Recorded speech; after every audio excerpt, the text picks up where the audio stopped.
পৰ্যায়ৰ পৰীক্ষা নিৰীক্ষাত নৱেম্বৰ মাহৰ প্ৰথম সপ্তাহতেই উৎক্ষেপণ কৰা হ'ব স্পুটনিক 2। প্ৰথমবাৰলৈ মহাকাশলৈ লৈ যাব এটি জীৱন্ত প্ৰাণী।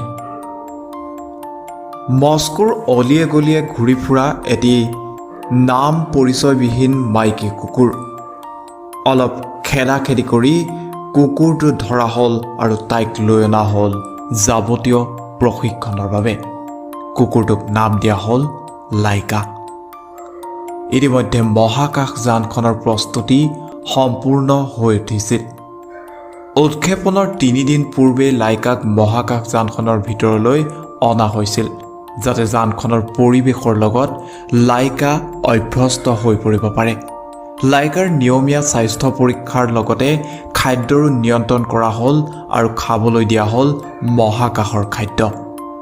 মহাকাশৰ পৰিৱেশত বিশেষকৈ মধ্যাকৰ্ষণহীন পৰিৱেশ আৰু মহাজাগতিক বিকিৰণৰ প্ৰভাৱৰ পৰা বাচি থাকিবলৈ প্ৰয়োজনীয় মহাকাশৰ পোছাকযোৰো লাইকাক পিন্ধাই অভ্যস্ত কৰা হৈ গ'ল।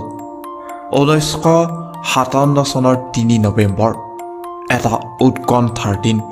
মহাকাশ বিজ্ঞানীসকলে তন্নতন্নকৈ শেষবাৰৰ বাবে সকলো পৰীক্ষা কৰি চাই আৰম্ভ কৰিলে কাউণ্টডাউন। ছোভিয়েট বিজ্ঞানীসকলে এক নতুন যুগৰ নতুন অধ্যায়ৰ সূচনা কৰিলে।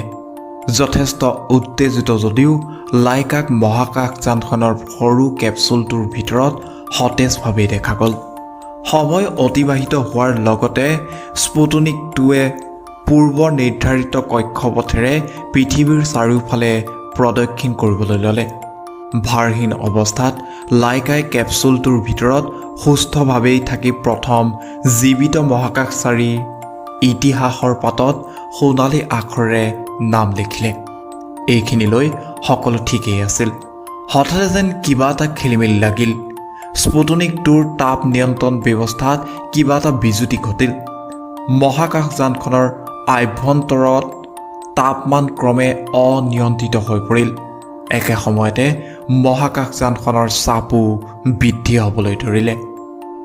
এই দুৰ্ভাগ্যজনক পৰিস্থিতিৰ প্ৰভাৱত লাইকা বাৰুকৈ আক্ৰান্ত হৈ পৰিল আৰু উৎক্ষেপণৰ 7-8 ঘণ্টাৰ পিছতেই মহাকাশযানৰ ভিতৰত লাইকাৰ মৃত্যু হয়।